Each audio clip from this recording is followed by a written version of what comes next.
Sumainyo ang Panginoon. At sumaiyo rin. Ang mabuting balita ng Panginoon ayon kay San Lucas. Papuri sa iyo, Panginoon. Noong panahong iyon, matapos palayasin ni Jesus ang isang demonyo, nang gilalas ang mga tao. Ngunit may ilan sa kanila ang nagsabi, si Beelzebul na prinsipe ng mga demonyo ang nagbigay sa kanya ng kapangyarihang magpalayas ng mga demonyo. May iba namang nais siyang subukin, kaya't nagsabi, magpakita ka ng kababalaghang magpapakilala na ang Diyos ang sumasa iyo.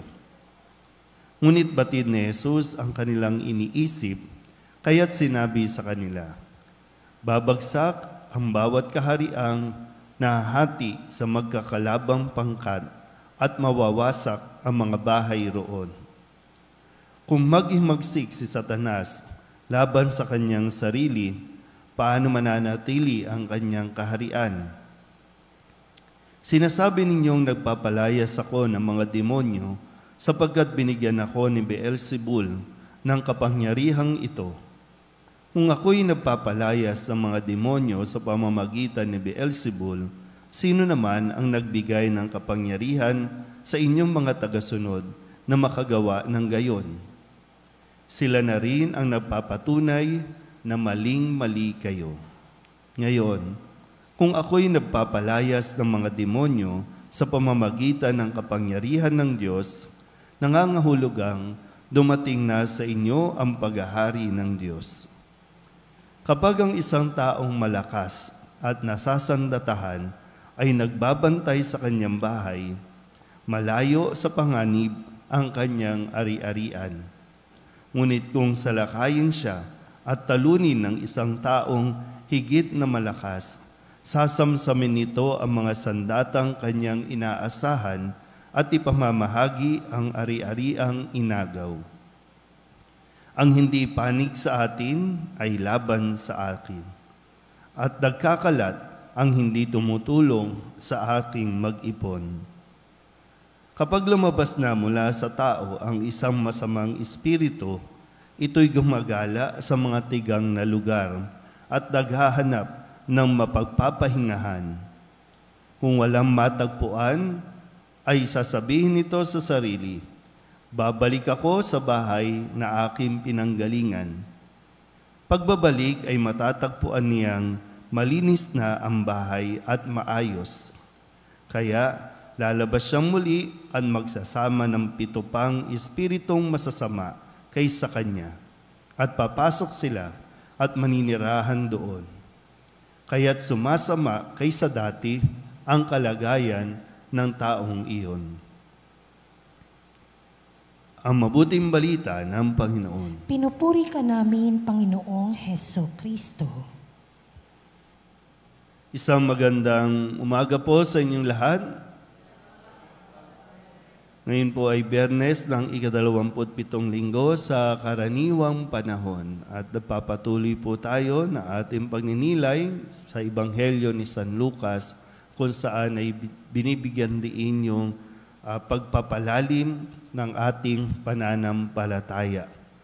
Hindi ito natatapos doon sa tayo ay bininyagan o kaya naman tayo ay mayroong renewal in the spirit, kundi nagpapatuloy na pinapaalala sa atin na dapat tayong laging magbantay. Dahil hindi natin alam kung kailan bubuelta ang masamang espiritu. Ang masamang espiritu po pwedeng sa katauhan o umanib sa ibang tao para ikaw ay tuksuhin, o kaya naman mismong sa iyo, mismong sa atin ay magkukontrol ang masamang espiritu. Kaya mag-ingat-ingat tayo at laging magbantay sa kung paano tayo kumikilos, paano tayo nagre-react, paano tayo tumutugon, lalo na kung mayroong mga naninira sa iyo. Kasi dalawa lang yan. Ang masamang espiritu ay ang maninira o ikaw ang maninira. Espiritu na sasanib sa iba para siraan ka, panghinaan ng iyong kalooban, o sa iyo mismo sasanib para ikaw ang manira.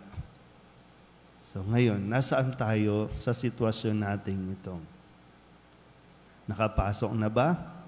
Kinukontrol na ba tayo ng masamang espiritu?